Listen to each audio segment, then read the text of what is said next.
And it's not social media, it's not big data, it's not robotics, it's not even AI. And you'll be surprised to learn that it's the underlying technology of digital currencies like Bitcoin. It's called the blockchain. Blockchain. Now, it's not the most sonorous word in the world, but I believe that this is now the next generation of the internet, and that it holds vast promise for every business, every society, and for all of you individually. You know, for the past few decades, we've had the Internet of Information. And when I send you an email or a PowerPoint file or something, I'm actually not sending you the original, I'm sending you a copy. And that's great. This is democratized information. But when it comes to assets, things like money, financial assets like stocks and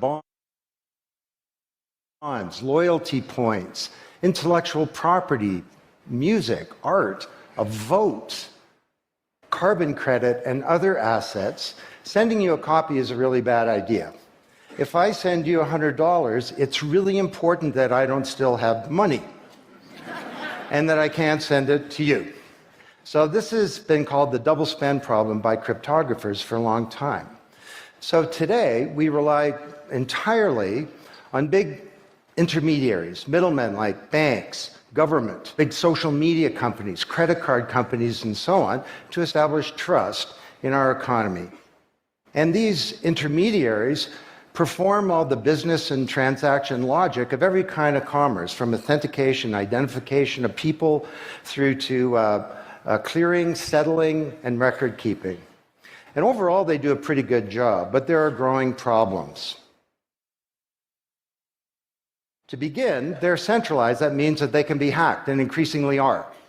And JP Morgan, the US federal government, LinkedIn, Home Depot, and others found that out the hard way.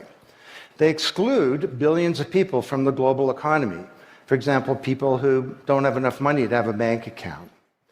They slow things down. It can take a second for an email to go around the world, but it can take days or weeks for money to move through the banking system across the city. And they take a big piece of the action, 10 to 20%, just to send money to another country.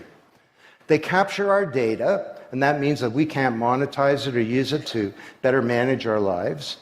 And our privacy is being undermined. And the biggest problem is that overall, they've appropriated the largesse of the digital age asymmetrically. And we have wealth creation, but we have growing social inequality. So what if there were not only an internet of information, what if there were an internet of value? Some kind of vast, global, distributed ledger running on millions of computers and available to everybody, and where every kind of asset, from money to music, could be stored, moved, transacted, exchanged, and managed, all without powerful intermediaries. What if there were a native medium for value? Well, in 2008, the financial industry crashed, and perhaps propitiously, an unknown or anonymous person or persons named Satoshi Nakamoto created a paper where he developed a protocol for a digital cash that used an underlying cryptocurrency called Bitcoin. And this cryptocurrency enabled people to establish trust and do transactions without a third party. And the seemingly simple act set off a spark that's ignited the world, that has everyone excited or terrified or otherwise interested in many places. Now, don't be confused about Bitcoin, okay? Bitcoin is an asset. It goes up and down, and that should be of interest to you if you're a speculator. More broadly, it's a cryptocurrency. It's not a fiat currency controlled by a nation state, and that's of greater interest. But the real pony here is the underlying technology. It's called blockchain. So, for the first time now in human history, people everywhere can trust each other and transact peer-to-peer.